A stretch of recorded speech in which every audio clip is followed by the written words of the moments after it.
तो एक तरह से आपने देखा कि क्या रेलवे का निजीकरण हो गया है, होने लगा है।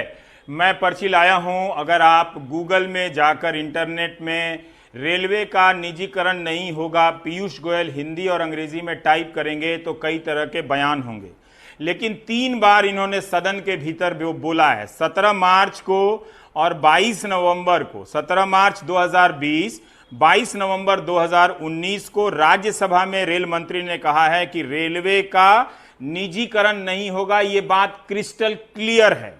जुलाई 2019 में लोकसभा में पीयूष गोयल ने लिखित जवाब में बोला है कि किसी विशेष ट्रेन की पहचान नहीं की गई है जिसे प्राइवेट कंपनी चलाएगी। उस वक्त लखनऊ जाने वाली तेजस ट्रेन को, तेजस एक्सप्रेस को प्राइवेट कंपनी के हाथ में देने का एक बयान आया था। जनवरी 2020 में इंदौर में रेल मंत्री कहते हैं कि रेलवे देश और देश की जनता की धरोहर है, इसका निजीकरण नहीं होगा।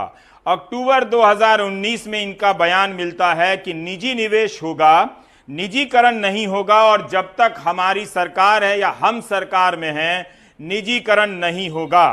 अब देखिए कि ये हाल है रेल मंत्री के बयानों की। 4-5 बयान निकालकर हमने बता दिए जिसमें वो कहते आ रहे हैं कि रेलवे का निजीकरण नहीं होगा। अब रेलवे बोर्ड के सदस्य कहते हैं 5% होगा।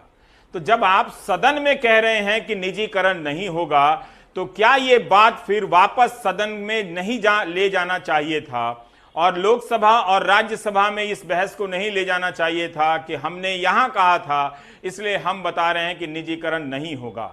आप मार्च के महीने तक कह रहे हैं कि निजीकरण नहीं होगा, लेकिन अब आप कह रहे हैं कि निजीकरण होगा। पब्लिक प्राइवेट पार्टनरशिप में साथ में निवेश करेंगे। भारत की जनता को भी उस निवेश में सहभाग लेने का अवसर मिलेगा। पर मैं ये शुद्ध रूप से स्पष्ट कर दूं कि भारतीय रेल को प्राइवेटाइज करने की ना तो कोई प्रस्ताव है, कल्पना है, और ना कभी प्राइवेटाइज होगा।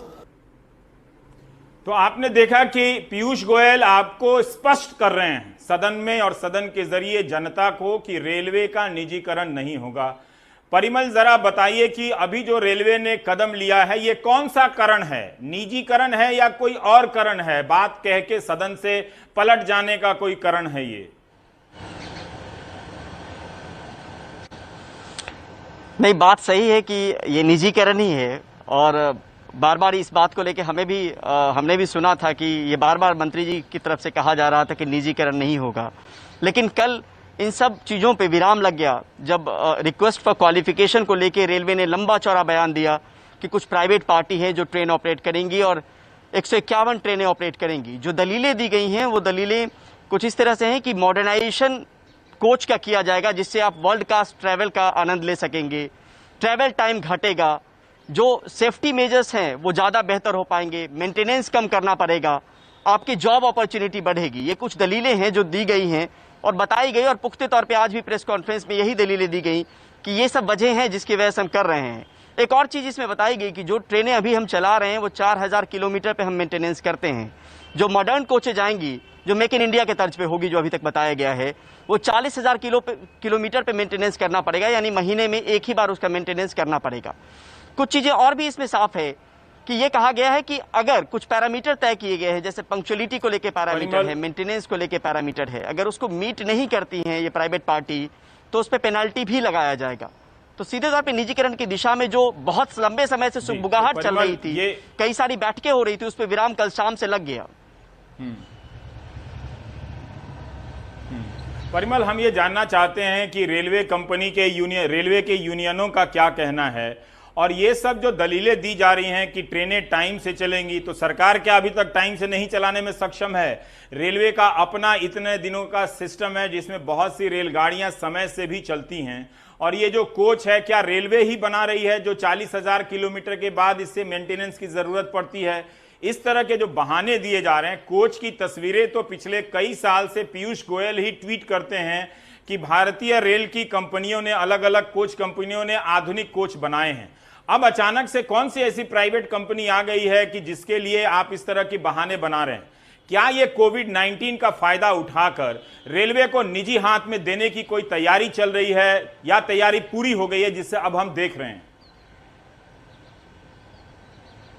देखिए, दो तीन चीजें लगातार, आपके सवाल बहुत सारे हैं, उसमें जवाब देना बहुत जरूरी है। एक एक करके मैं जवाब देता हूं। कुछ हमने हफ्ते भर 10 दिन पहले देखा था कि रेलवे ने ये कहा था, कंपेयर करके पिछले साल से 2 महीनों की तुलना इस बार की थी, तो 58% उसकी जो कमाई है वो घटी थी, यानी कोविड के दौर में जो कमाई है वो घटी थी। फाइनेंशियल कमिश्नर को लिखा गया, फाइनेंशियल कमिश्नर ने चिट्ठी लिखी थी तमाम जोन के जीएम को कि जो जो कटौती आप कर सकते हैं वो कीजिए। कई सारी चीजें थी उसमें, फर्नीचर नहीं खरीदना था, टेबल कुर्सी नहीं खरीदनी थी, कंप्यूटर नहीं खरीदना था, नई गाड़ियां नहीं लेनी थी, फंक्शन त्योहार कम करने थे, वर्चुअल मीटिंग पे जोर देना था। तो ये कोशिश और कवायद 10 दिन पहले शुरू कर ली गई थी कि जहां जहां आप हाथ समेट सकते हैं वो हाथ समेटिए, पहली चीज। दूसरी नंबर चीज ये कि रेलवे मेंस फेडरेशन नाराज जरूर है, लेकिन उस तरीके से आवाज बुलंद नहीं कर पा रहा है जो आम दिनों में करता था। शिव गोपाल मिश्रा से बात हुई, उन्होंने कहा कि ये बहुत गलत कदम है, ये अच्छा कदम नहीं है। जब दूसरे सारे देश जो है वो राष्ट्रीयकरण की ओर जा रहे हैं, तब निजीकरण की ओर जा रहे हैं, लेकिन वो आवाज बहुत प्रखर और मुखर होकर निकलती हुई नहीं दिख रही है। और यहां पर जो कहा जा रहा है, जो कोचेज हैं, वो कहा जा रहा है कि मेक इन इंडिया होगा, लेकिन उसको कौन बनाएगा इसको लेके बहुत स्थिति साफ नहीं है। लेकिन अपनी दलीलें जो आमतौर पे थोपी जाती है कि हम सही हैं और हमने जो कदम उठाया वो बिल्कुल सही है, उस दिशा को लेकर आज प्रेस कॉन्फ्रेंस भी किया गया और चीजों को लेकर बताया गया। लेकिन आप अपनी ही बात करेंगे, जो आपकी बात है, जो आपकी जबान में है, जो आपके दिमाग में है, आप वही बात करेंगे, और उन्हीं चीजों को रखा गया। हम बहुत सारी क्वेरी वहां पे शांत जरूर हुई, लेकिन ये जो दिशा में बहुत दिनों से जो चल रही थी चीजें कि निजीकरण होगा नहीं होगा, बैठकों का दौर चल रहा था, उस पर आखिरकार विराम लग गया और 2023 के अप्रैल से ट्रेनें चलनी भी शुरू हो जाएंगी जो प्राइवेट पार्टी ऑपरेट करेंगी। जी, और एक और बात देखने की जरूरत है कि रेलवे सबसे बड़ी रोजगार देने वाली संस्था है। ये एक सरकारी संस्था जरूर है, मगर इसने इतने दिनों तक सिस्टम को चलाया है।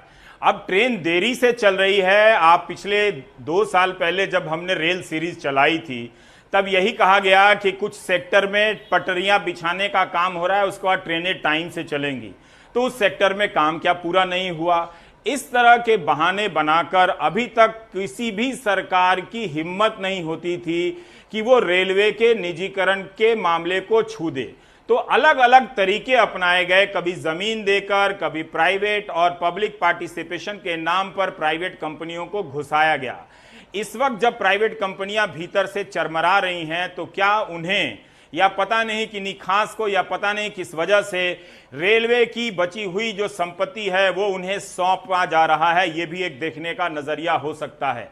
जब 2018 का समय आया था और लोकसभा का चुनाव नजदीक आ रहा था, तो लोको पायलट की 1 लाख वैकेंसी निकाली गई थी। आज भी उस वैकेंसी की अपॉइंटमेंट रेलवे ने पूरी नहीं की है और कभी भी पीयूष गोयल इस पर बोलते नजर नहीं आते, जबकि ट्विटर हैंडल पर रोजाना देश भर के छात्र, भोपाल हो, गोरखपुर हो, हर जगह के ट्वीट करते नजर आ रहे हैं। तो जब खुद रेलवे ने अपने रोजगार देने की संभावनाओं को सीमित कर दिया है, तो प्राइवेट सेक्टर कैसे लेकर आएगा इस क्षेत्र में रोजगार? खासकर एक ऐसे समय में जब प्राइवेट सेक्टर चरमरा गया है, उसके पास जो रोजगार था उसमें धड़ाधड़ लोग निकाले गए हैं। कहां तो इस सरकारी सेक्टर को मजबूत कर इसमें सरकारी नौकरी देनी चाहिए थी, लेकिन अब इसमें प्राइवेट सेक्टर को हाथ में देने का ये इंतजाम हो गया। लेकिन वो भी 3-3 बार सदन में भीतर कहने के बावजूद कि रेलवे का निजीकरण नहीं होगा, मार्च से लेकर जुलाई के बीच में ऐसा क्या बदल गया कि रेलवे के निजीकरण का ये प्रस्ताव रख दिया गया? क्या अब रेलवे एक पूरी तरह से 5% की बात कही जा रही है? ये 5% भी कम नहीं है। 150 ट्रेनें आप प्राइवेट सेक्टर के हाथ में दे रहे हैं। क्या विपक्ष की बात में दम नहीं है कि इसकी बहस संसद में होनी चाहिए? लेकिन उस बहस से भी क्या फायदा? बहुमत से तो कुछ रुकने वाला नहीं है। बहरहाल ये रेलवे का निजीकरण अब दौर यहां से शुरू होता है। अब हम चलते हैं बिहार।